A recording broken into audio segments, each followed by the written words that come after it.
ఇక్కడ ల్యాండ్ భూములు, అదే మరి మైన్స్ మినరల్స్, అదే మరిగా అటవీ సంపద, ఈ మూడు విషయాలు కూడా కూలంకుషంగా ఈరోజు మనం చర్చిస్తున్నాం. నెక్స్ట్ ఇక్కడ చూస్తే ఒక వినూత్నమైన పందా ఎంపిక చేసుకున్నారు నేరస్తులు, అందులో కూడా ఆర్థిక ఉగ్రవాదులు. ఎలాంటి పందాన్ని ఎంపిక చేసుకుంటారనుకోనికి ఇదొక ఉదాహరణ. ఇవన్నీ కూడా మీరు చూస్తే ఒక పక్క పట్టణ ప్రాంతాల్లో ఉండే భూములు, నేను ఎగ్జాంపుల్ మాత్రం ఇస్తున్నా, ఇంకా చాలా ఉన్నాయి.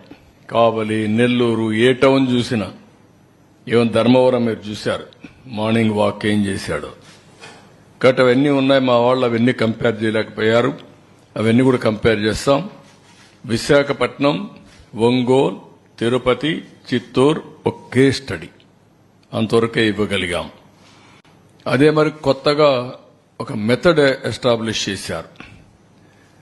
హౌస్ సైట్స్ పేరుతో ఎక్కడికక్కడ ఇష్టానుసారంగా అధికార దుర్వినియోగం చేసి ఆ కొండే భూమిని ముందే వీళ్ళు కొంటారు. ఒక స్మాల్ ట్రాన్సాక్షన్ చేస్తారు.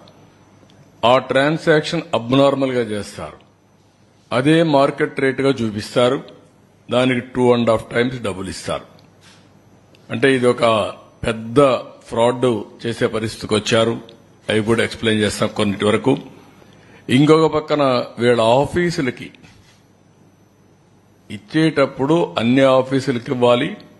ఇక్కడుండే మీడియాకు కూడా మీకు కూడా ఎస్టాబ్లిష్ చేయలేకపోయారు. 22 ఆఫీసులు, 41 ఎకరా, ఎక్కడికక్కడ ఒక అడ్వాన్స్ ప్యాలెస్లు కట్టేసే పరిస్థితికి వచ్చారు.